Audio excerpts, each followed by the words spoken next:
The car was being driven well within the speed limit. The road was unfamiliar, and Hendrik was unused to driving on the left. In addition, there was no lighting, neither town nor village, to bring relief. Only the car's headlights to pierce the blackness of the night. Hendrik muttered something extremely unflattering to his companion about the backward state of the British nation. "At least this road is so lonely there are no other cars for you to worry about," Rutger pointed out. "I can see why. Who would drive along this road out of choice?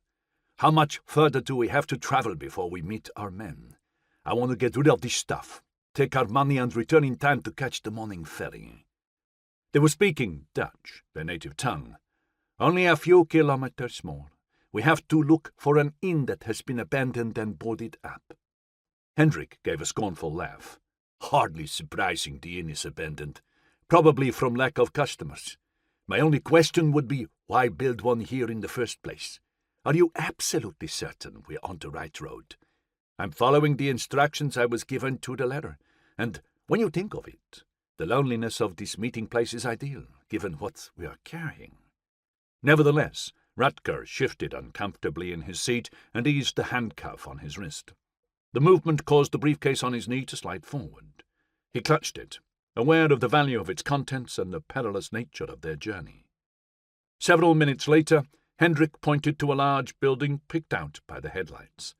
It was set back from the road with a large open space in front, which had obviously once been a car park. As they got nearer, they could see the boarded-up windows. This had to be the place. There was a vehicle in the car park, possibly the first to have parked there in years. It was tucked away in the furthest corner, almost as if ashamed of its presence in the dreary location. As they swung onto the tarmac, the headlights of the stationary vehicle flashed once, twice, 3 times. "That's it," Rutger said. "That's the signal." As Hendrik pulled to a halt alongside a small van, the driver got out. They could see he was carrying a briefcase, slightly larger than the one they had. The Dutchmen relaxed. This was obviously the man they had to meet, and that would be the money. The man reached their car, opened the rear door and slid into the back seat. They heard the briefcase being opened. "Good evening," Rutger greeted him, his English heavily accented. As last words, they were hardly memorable. Hendrik saw Rutger slump forward in his seat, felt something warm and sticky splash his cheek. Then the knife man turned his attention to him, and he neither heard nor saw nor felt anything more. The knife man located the key in Rutger's pocket and deftly unlocked the handcuff, removing the briefcase. He carried it back to his own vehicle and passed it through the open window. "Better check we have the right one," he told his companion. "It would be a shame if we got the wrong men."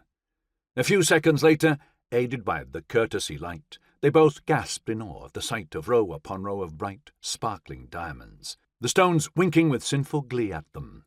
"Beautiful, absolutely beautiful," the passenger breathed.